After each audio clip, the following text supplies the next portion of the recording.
sa mga butang nasa ibabaw. Dili daw ni mga butang na niya sa kalibutan. Kaya nga naman, kung imong sabton may ikson, adto ta padulong. Kini niya sa kalibutan, ato ning biyaan. Pero kung atong ibanggan, no, kanang i-treasure na to ang mga langit ng mga butang, malipay gud ka. E kung ayon sa Proverbs, kung asa daw ang imo daw treasure to, ako di mo kasing-kasing. So kay imo i-treasure ang mga langit ng mga butang, dili ka mo biya gi kanana. Digid ka, magsimba ka. Dito mo simba gyapon ta. Muhalad ka. Muhalad gyapon ta dito niya. Kana mga purong-purong ato kan mo na siya atong kanindot kaayo no. Ilhanan mo na nga nagtarong ka sa imong pagpangalagad. Muna na kay crown. Kung wag kay crown, ilhanan po na nimo nga wag di ka magtarong, wag ka human ka naluwas. May na lang kay naluwas ka, kung wag pa ka maluwas, wag pa ka makadawat sa gasa, perting kang siha gid mo. Dali man ka pila ka years, di ka pa kaluwas nimo. Kunya wala gi kay crown mo niya. Kaya wag mo kay gihimo. Wala ka nangita sa mga butang langit ton. Agi mo kasing-kasing ni asyuta, no, nasiyutan mo mga butang, wala tong mga langit tong mga butang. Pero kung atong ipahilula atong pagbati sa mga butang na tuas ibabaw, in other words, kanang langit ng mga butang, maigsoon, wala girason nga dili ka mga langit. Wala girason nga dili ka muhimo sa unsay angay buhaton sa himahimo sa Dios. Dili lisod ang pagsimba, dili lisod ang pag-contribute, dili lisod ang pag-cooperate. Kaya nga naman, ang imong kasing-kasing ba, ang imong gibati, ang imong pagbati, tuas sa mga langit ng mga butang. Nya matigo man nato na karon, pinaagis pagkumuhat nato des Ginoo. Mura na sa kibali ba i-deposit nimo ni karon dire. Nya withdraw nimo dito unya. Ang withdrawals na to ani mo igsoon tuas Ginoo. Tuas sa langit. Wala diri sa kalibutan.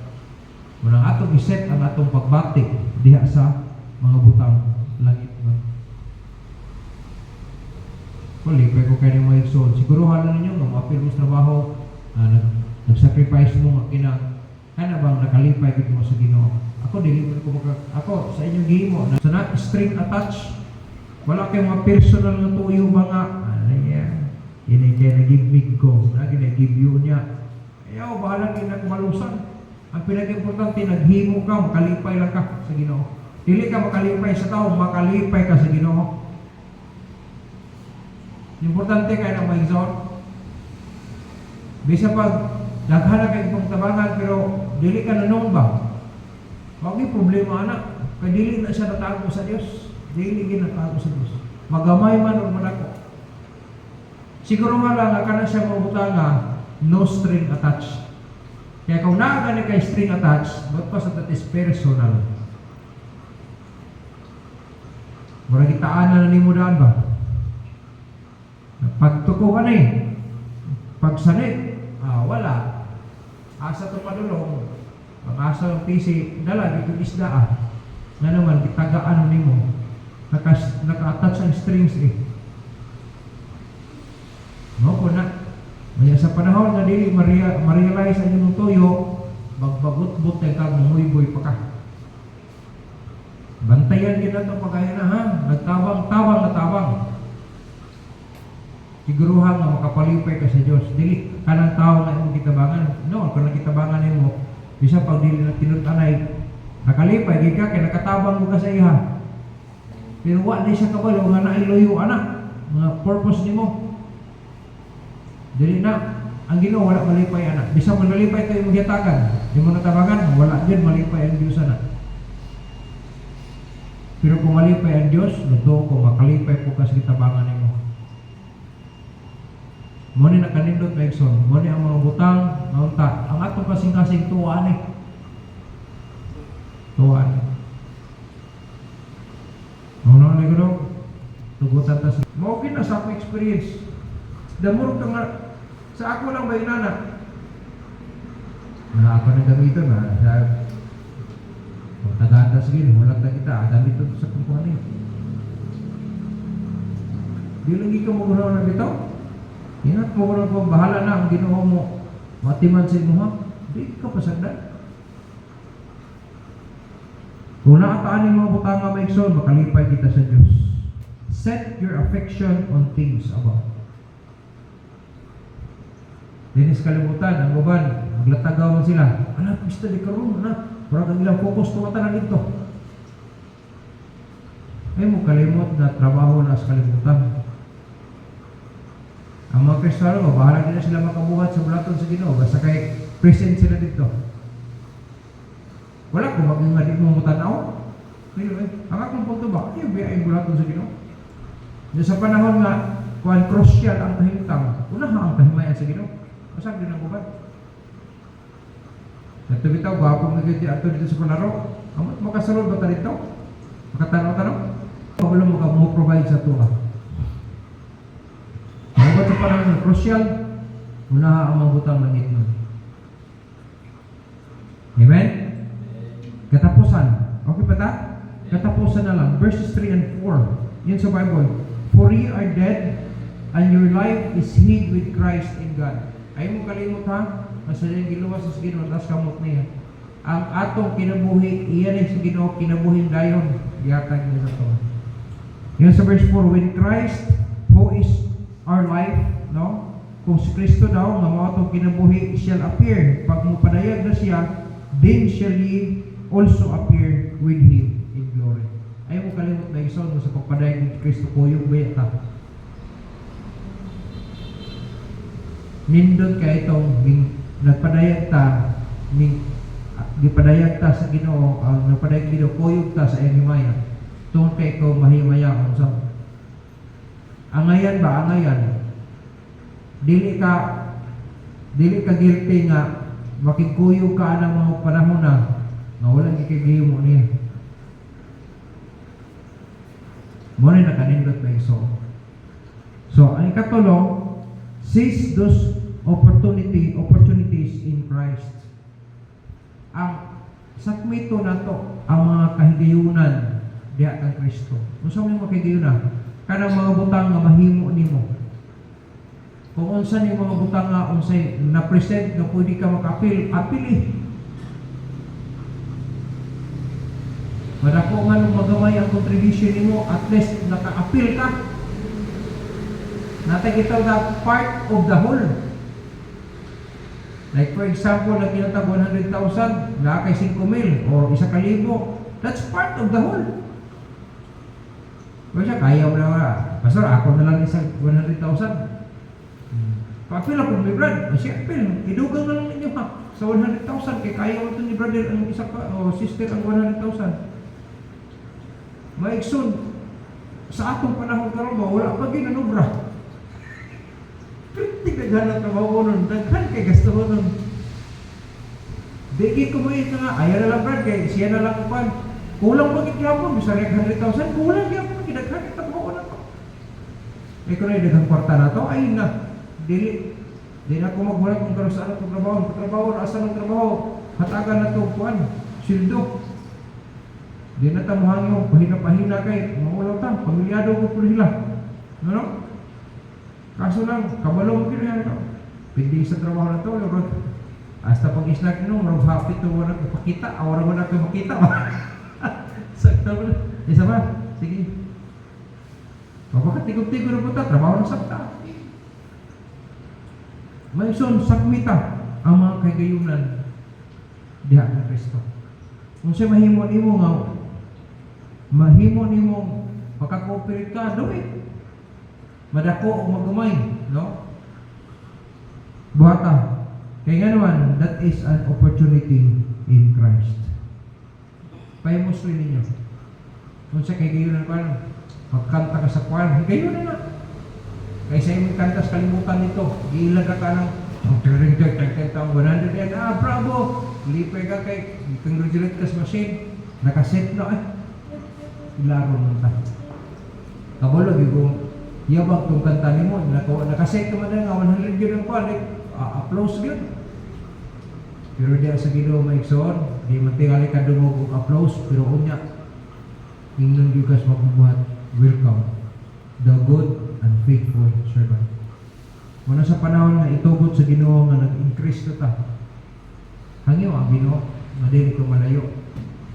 Kaya kining garbo ra pagod. Mao na ako obserban pag garbo na, wala pa kay mahimo, lisod ang bugas, walay kwarta. Isang daw-dawon ka, paubos na dihapon ka, pag naala kay mahimo, pasinod to, tingali ka. Ano? Garbo mo na? Pasinod to, ikaw na ikwarta ha? Ano na ba?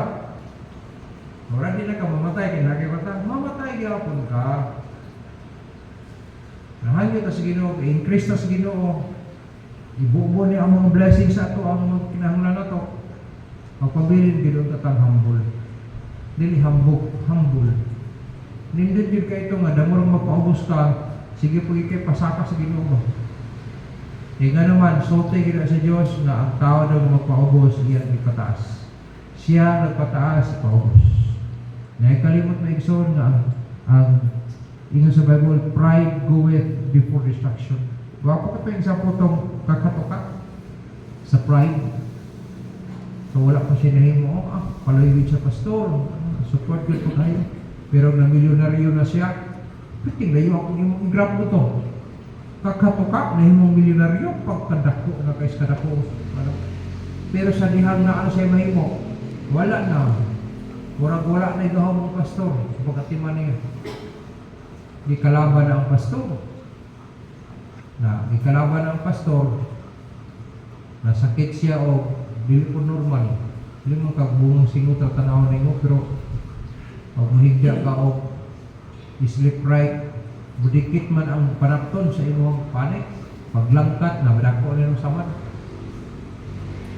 Mahigda kag dahon, sugot ka, milyonaryo ka, pero yung mahigda sa dahon, halain kayo ay. Upahimos yung katong waterbed ni mo, kinakot tayo mahimo. Pero dili mo upahimos lang, tungkol kayo, nahiubos ang Ginoo sa iyo. Huwag isa ka na ano, pero kung sa akong balansin ba, huwag ito nagpaubos siya, pero kung ikaw nagpaubos to, simple naman to. Pag hinusol siya, Lord, ko sa ilo ako, ato, ito pasto. Huwag ito pinag kong sa iyo na, hinso ko sa pasto. Doon siya pasto, ko sa ilo agad ko. Ambot nga nung nahimong ng bugiro, na may nung ko pasto, dapat dili ko na ito. Ano na itong tato? August na ka ba? Nagtuo ko ba? Sa itong ingay pasto mabito, karong sa kay dili man milayo kayo age bracket. Tingali magkita pa tingali mi sa ministry ba? Katong mga tawahan. Okay, siguro makalimbitan ko sa iyong tandere. Church, mo na itong mga tawahan at akong gisulti sa inyo kakatoka before. Pero karon no?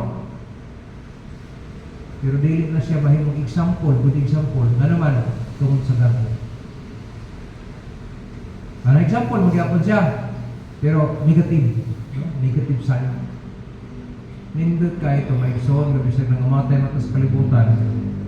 Nahimot ang good example positively. Wala na ito dadiri, pero ang imong gihimo, buhi pa kayo hapon. Handumanan sa nagsunod nimo. Wala sa ato, misal rin tanong sa kalibutan. Importante, ang atong ginalantaw, ang langit ng mga butang. Ang atong pagbati, ang atong ginatinguha, kay na ang treasure sa mga butang langit nun. Kanya, unsa may imong makita kahigayunan karon sa knita na naman lumalabay ra niya. Once ka nakahimo ka na, natigog mo na sila dito. Mo ni nakanindot nga dili ko waste opportunities ba. Tungod kay imo na sakmit siya karon, napahimos na nimo ang record nimo matubang ka niya dito, mo din mo sugat sa mo. Congratulate. Pakalipay gyapon sa imo someday. Para sa ato sa kalibutan na igsoon, nanginabuhitan normal. Sige, pero ang atong lantaw, ang mga langit ng mga butang, ang atong ginabati, itong langit ng mga butang, o atong tinguhaon, unsa may mga kagayunan, nga pwede na itong mahimo, makahimay at Diyos. Buhata, madako o magamay. Ang importante, nasakmit na ito, mahimo makuslanon sa atong panahon karon. Amen? Kaya ingon ang Polo si Dinuha, sa Mateo, ingon siya, Mateo 24:14, ingon siya, kinahanglan may mantala daw may balita sa tibuok kalibutan, adisir daw ang katapusan. napay mga kabukiran, no, para ito masaturate. Nangandoy ba, ginunta ko, anak. Sa akong panahon, bulyagi, na ako na, amo na masorbate, turo isang simana na mo diha. Igastuhan mo pagkaon, nagbaon mo dito. Ang buto, buhay ko ba sila? Para na yun, kung siya makita na ito kay Gen, sige bata. Kailangan sakripisyo. Nga naman, para sa himay sa Diyos na. Dahil ka matahig ka sa Ginoo. Dahil ginamit thank you, buktian kita. Amen? Ako na lang po.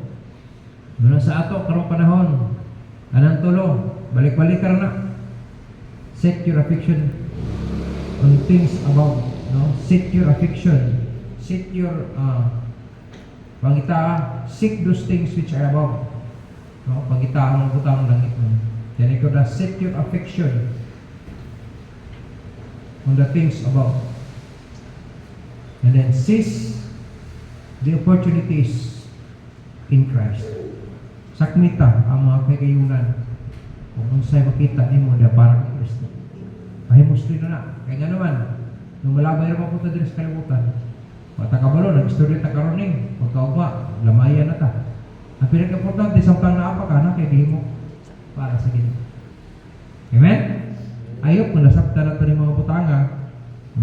Dito panalaan ng bulong sa kalimutan kahit ang gano'n lang